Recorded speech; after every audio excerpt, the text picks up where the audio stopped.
மதுரை மாவட்டம் மாடக்குளம் பகுதியில் தெருநாய் தொல்லை அதிகரித்து உள்ளதாக கூறி பொதுமக்கள் திடீர் சாலை மறியலில் ஈடுபட்டதால் பரபரப்பு ஏற்பட்டது. கோரை வாய்க்கால் பகுதியில் தனிநபர் ஒருவர் 20க்கும் மேற்பட்ட தெருநாய்களை வளர்த்து வருவதாகவும், அப்பகுதி வழியாக பள்ளி, கல்லூரிக்கு செல்லும் மாணவர்கள் அச்சப்படுவதாகவும், வாகன ஓட்டிகள் அவதிக்குள்ளாவதாகவும் பொதுமக்கள் குற்றம் சாட்டினர்.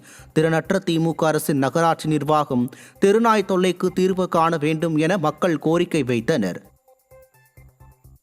நாமக்கல் மாவட்டம் காளப்பன் நாயக்கன்பட்டி பகுதியில் ஏரியில் கழிவுநீரை கலப்பதற்கு எதிர்ப்பு தெரிவித்த பொதுமக்கள் சாலை மறியல் போராட்டத்தில் ஈடுபட்டனர்.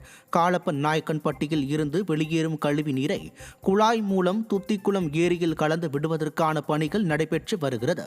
இதனால் விவசாய பணிகளும் நிலத்தடி நீர்மட்டமும் பாதிக்கப்படுவதாக கூறி அப்பகுதி மக்கள் ஏராளமானோர் திரண்டு நாமக்கல் ராசிபுரம் நெடுஞ்சாலையில் போராட்டத்தில் ஈடுபட்டதால் பரபரப்பு ஏற்பட்டது.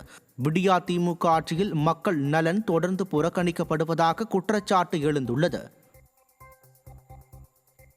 விழுப்புரம் மாவட்டம் திண்டிவனத்தில் விழிப்புணர்வு பிரச்சாரம் என கூறி விளம்பர பிரச்சாரம் செய்த திமுகவினரால் போக்குவரத்து நெரிசல் ஏற்பட்டது.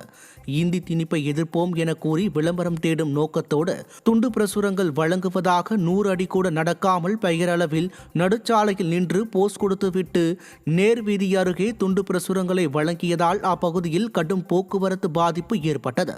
மேலும் பள்ளி குழந்தைகள் வீட்டிற்கு செல்ல முடியாமல் போக்குவரத்து நெரிசலில் சிக்கி தவித்ததோடு வாகன ஓட்டிகள் பொதுமக்களும் சுமார் 1 மணி நேரம் போக்குவரத்து நெரிசலால் பாதிக்கப்பட்டனர். மதுரையில் அதிகாரிகள் மீது நடவடிக்கை எடுக்க கோரி மின்வாரிய தொழிற்சங்கத்தினர் போராட்டத்தில் ஈடுபட்டனர்.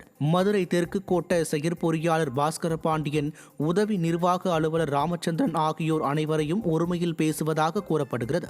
இதேபோல் மின்வாரியத்திற்கு தொடர்ந்து நிதி இழப்பை ஏற்படுத்தி வருவதாக செயற்பொறியாளர் மீதும் உதவி மதிப்பீட்டு அலுவலர் பாலகிருஷ்ணன் ஆகியோர் மீதும் குற்றம் சாட்டிய தொழிற்சங்கத்தினர் சுப்பிரமணியபுரம் பெருநகர் மின்வாரிய தெற்கு கோட்ட அலுவலகத்தினை முற்றுகையிட்டு போராட்டத்தில் ஈடுபட்டனர். கும்பகோணம் மாநகராட்சி மீன் மார்க்கெட்டில் 150 கிலோ அழுகிய மீன்களை பறிமுதல் செய்யப்பட்ட சம்பவம் பரபரப்பை ஏற்படுத்தியது. நாள் ரோடு பகுதியில் உள்ள தந்தை பெரியார் மீன் மார்க்கெட்டில் மீன்கள் சுகாதாரமற்ற முறையில் விற்கப்பட்டு வருவதாக புகார்கள் எழுந்தது. இதையடுத்து ஆழ்ந்த உறக்கத்தில் இருந்த விடிய அரசின் உணவு பாதுகாப்புத்துறை மற்றும் மீன்வளத்துறை அதிகாரிகள் ஏதோ கடமைக்கு சென்று ஆய்வு செய்து 150 கிலோ அழுகிய மீன்களை பறிமுதல் செய்தனர். திருப்பூர் மாவட்ட ஆட்சியரை பொதுமக்கள் முற்றுகையிட்டு போராட்டம் நடத்தினர்.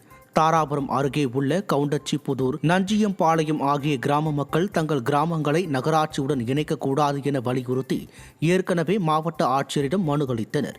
ஆனால் அதற்கு பலன் இல்லாத நிலையில் தங்கள் பகுதிக்கு வந்த மாவட்ட ஆட்சியரை 400க்கும் மேற்பட்டோர் ஊர்வலமாக சென்று முற்றுகையிட்டு தங்கள் ஊராட்சிகளை தாராபுரத்துடன் இணைக்கக்கூடாது என வலியுறுத்தி கோஷங்களை எழுப்பியவாறு மீண்டும் மனு அளித்தனர்.